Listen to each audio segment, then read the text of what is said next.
Good evening, everyone, and welcome back again. I am Jade Maple, and I thought we could have a chat about weeds. Why? Well, from my own research and from reading many posts over the internet, and also looking into some books, as well as watching plenty of videos, I found that not all weeds are really weeds. So, the one thing I want to talk to you about tonight is an article I read that was put out by J.D. Walker.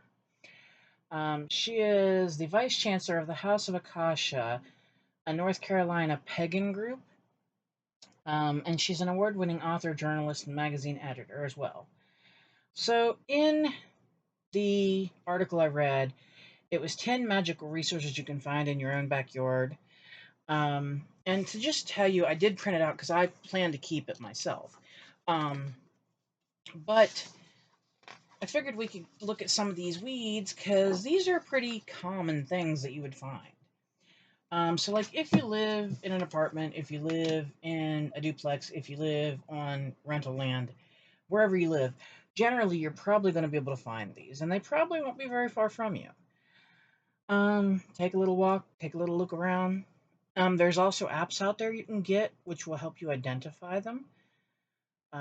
So let's just go ahead and get into this. Let's get into the 10 that she talks about specifically. Some of these I know quite a lot about, and some of these I know nothing about. The first one she mentions is chickweed. Okay, now I have never heard of this. The proper name is Stellaria media, and I may pronounce some of this stuff badly. It's a low-growing, fresh green matting plant, and it has tiny star-like flowers. It's a moon herb, which is good for lunar magic as well as spells to attract or keep a lover. It can also be used in beauty spells. So I didn't know that. The next one is clover, which the proper name is Trifolium repens. It's a good luck herb, and you can use it in magic for prosperity.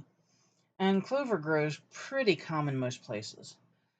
The next one is wild onions, or Allium canadens, which most people don't like. They do have a bit of a smell to them. So they're not real great as far as like if you want a really pretty, wonderful yard.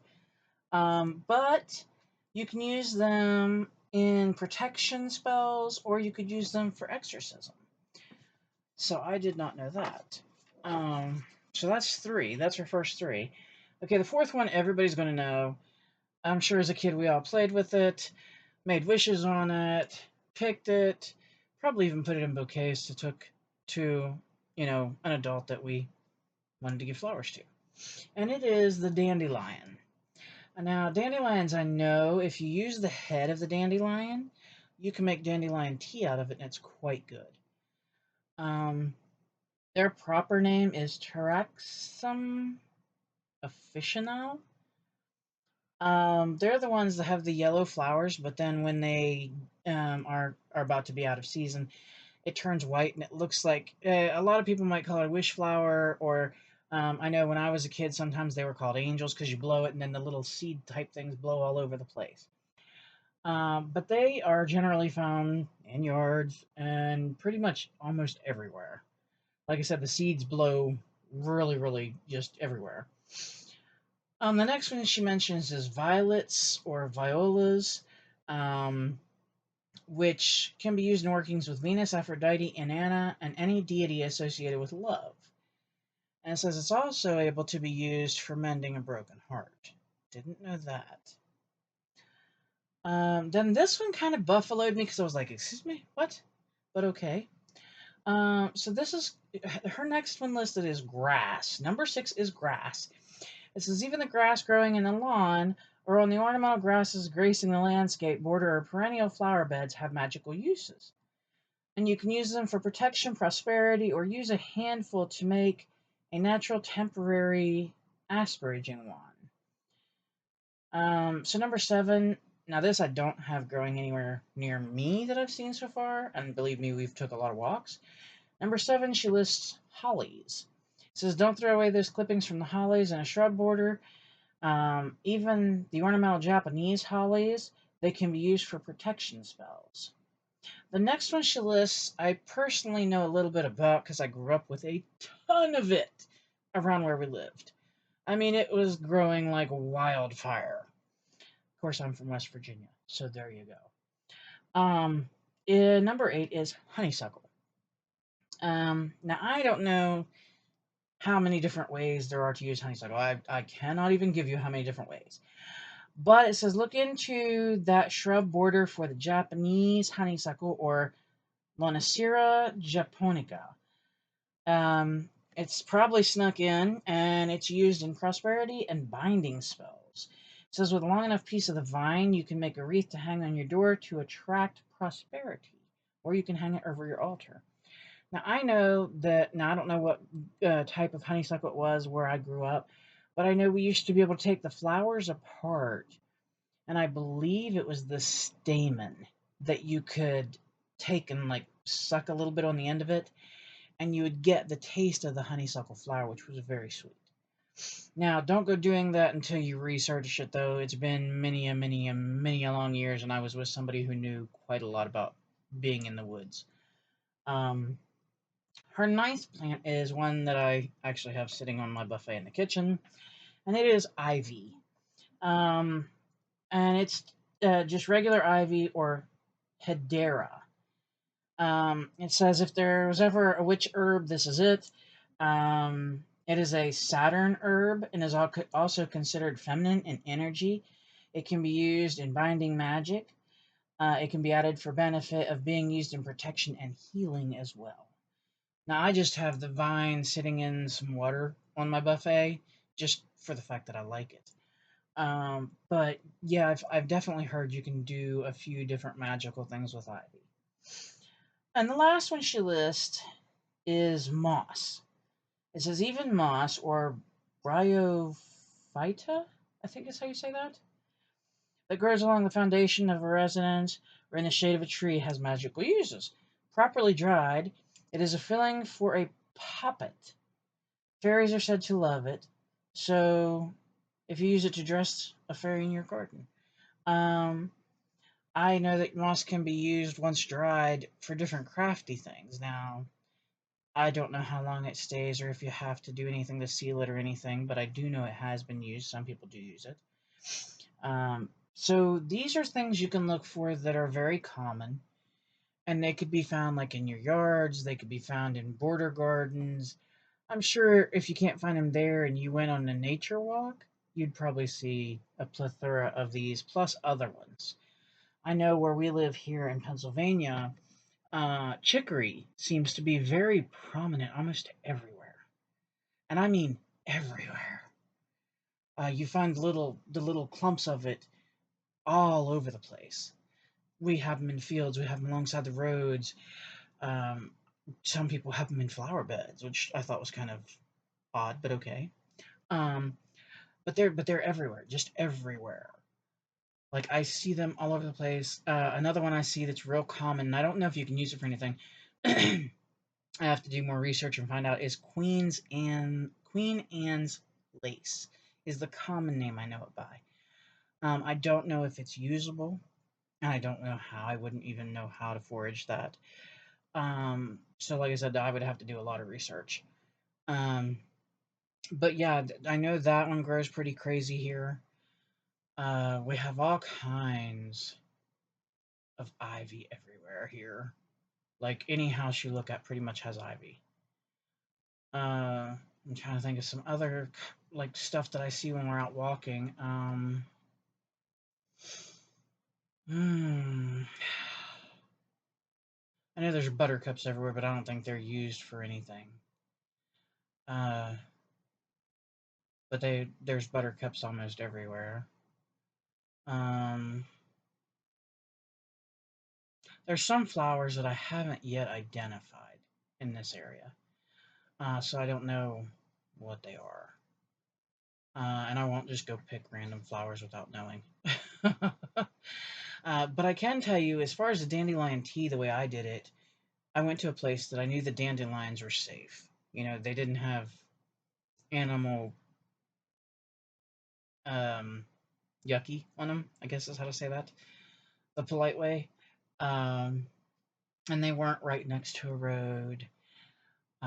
So we went and we got, now granted, as late in the season as I went, we didn't find many. Like, we barely got a handful. And I made just dandelion tea out of it. And of course let everybody here in the house try it. And we like it. We like the dandelion tea. And I've had dandelion salad. I'm sure that's probably not the proper name for it. Where it had the dandelion leaves, which are a little bit more bitter or sour. But it was good. I have never had dandelion root that I know of. And I believe it was a piece of birch a long time ago when I was a kid. That one of the, I'm not sure what he was, like a camp guide, had cut down off the tree just a little, not much, and he let us all try it and chew on it, and it was really good. It was really good. I actually like birch beer, which is like a root beer, but it's made out of birch. So yeah, obviously, if you're into this or interested in this, there are a ton of videos out there. There's a ton of books out there. And in some areas, not all, but in some, there are even herbologists that do like herbal walks through nature and show you what is safe to pick and how to use it and so forth. Now, in our area, unfortunately, I have not found anyone like that. Our little area of the world, as they would say, is kind of small and doesn't have a whole lot as far as anything. Um, So I haven't found anybody like that here. So all of my knowledge comes from like books, things I learned growing up, and obviously folks that I do watch here on YouTube. And I do print out, off and on when I'm trying to learn something special. I'll print out these little printout sheets I make, and I'll go through and I'll read about them, and then I'll find pictures on the internet to show me what it looks like and everything. And so I try to be super extra diligent and careful with what I use, what I pick, and especially, if I'm going to be giving it to my family. Um, so, yeah. But as far as, what's around us, like I said, I gave you those few that I know of for sure.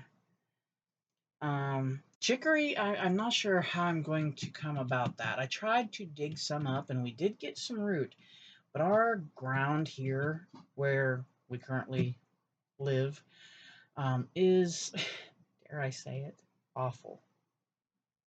It is dry. It is like sand. Um, so we are talking about definitely beefing up the ground, if you will, trying to get some nutrients in there and things, because we do want to plant in the spring. We do want to plant raised vegetable beds as well as fruit beds, as well as herb plants. We want to have some herbs growing. Those may be pots though, instead of just in the beds, and see how well we do. Um, but this year we tried to grow a bunch of stuff. We had tomatoes, we had peppers, we had carrots, we had cucumbers, we had pumpkins and watermelons, and I'll tell you straight up, nothing has grown. Nothing. I think we're just now starting to see three little pumpkins. They're about maybe this big. So we're a bit behind in the race, I guess, because we didn't plant until way too late. And instead of having plants that we planted, we ended up planting seeds. Uh, so next year we know better. But this is things we're looking at. Trying to get a little bit more ahead of the game, so to speak. Be a little bit more self-sufficient with some of the food we eat. Um, Now, how far we'll get, who knows? Nobody knows what's going to happen between now and next spring. But it's an idea, it's a goal, it's a process. So that's where we're at. Um, but I hope you enjoyed this little chat about the 10 magical weeds that you could find. I know in our yard, personally, I found broadleaf docks, Docks, and you can actually eat it. Um, and we've got a blue ton of it. I don't know how it got here. We didn't plant it, but it's here. It's like one whole side of my yard is just covered in it. Um, so we may be trying to harvest some of that up. If anybody knows if you can like save it from like right now we're in August here. We're towards the end of August, getting ready to head into September. And I don't know if there's a way to save dogs. Like if you can bring it in and dry it, or no, it's no good that way. I just know that you can bring it in and you can, like, when it's fresh, you can cut it up, you can put it in salads, you can wilt it and eat it like you would like spinach. I know that you can wrap it around and make almost like a cabbage roll, except it won't be with cabbage; it'll be with the docks. Um, so I do know a few ways you can do it, and you can even make docks bread. They said, and it's a really darkish brown kind of bread that looks kind of flat. It only looks like it's about that big, as far as height. Um, but I haven't tried that yet. So if anybody knows if you can dry it and maybe freeze it or somehow keep it, please leave it in the comments. Um, and if you have a website that has any of that information, please link it. I'm definitely willing to go read. Um, but yeah, we're definitely looking at things like that. And of course, next spring, hopefully, if everything goes well, we'll get out there and be able to forage. Because I did see that there's milk thistle growing in one area of town that we can get to. There is dandelions all over. There is chicory in case ours doesn't take off, because I did bring it home and plant it, but I think maybe sadly it's gone. Like I said, we have broadleaf docks in our yard. Um, and I'm sure if we go looking, there's probably other things out there too. This is just what we caught here at the tail end of summer in our area. So, we've got a lot more learning and figuring out to do. So, but we're trying. We're trying. But anyway, I hope you enjoyed this video. I hope I didn't bore you to sleep. And if you want to know where I found this article that I was talking about here today, I can let you know if you want to message me. But yeah, I thought this would be kind of interesting to say that, not all weeds are weeds, and some of them can be used. So I hope y'all are having a great day wherever you're at. Whether it's sunny, rainy, windy, I hope you're having a great day nonetheless. I hope that you get a chance to get out and enjoy some of the weather, because yes, even rainy weather can be enjoyable. And I hope you will remember to hug a loved one, whether that's a mom, a dad, a brother, a sister, a cousin, an uncle, or whoever. It's good for them, it's good for you, and it's medically proven. Hug your fur babies, cats or dogs. I mean, I guess if you want to hug a lizard, if you have one, you could try it. Don't know how that would work. But it's also good for them. Just be gentle. Um, and just remember to take it easy. Life doesn't have to go at the speed of sound. Just take a breath. Take in a flower. Watch the sun. Look at a tree in your yard. What's it look like? How tall is it? How long has it been there? You know, just remember to kind of take a minute. I thank you for watching, and I will hope to see you again soon. Like I said, if you have any questions or comments, I will try to answer them if you leave them in the comment box. If I don't know an answer, I will be honest and tell you I don't know. But until next time, thanks for watching, and I hope to see you again soon. Bye-bye.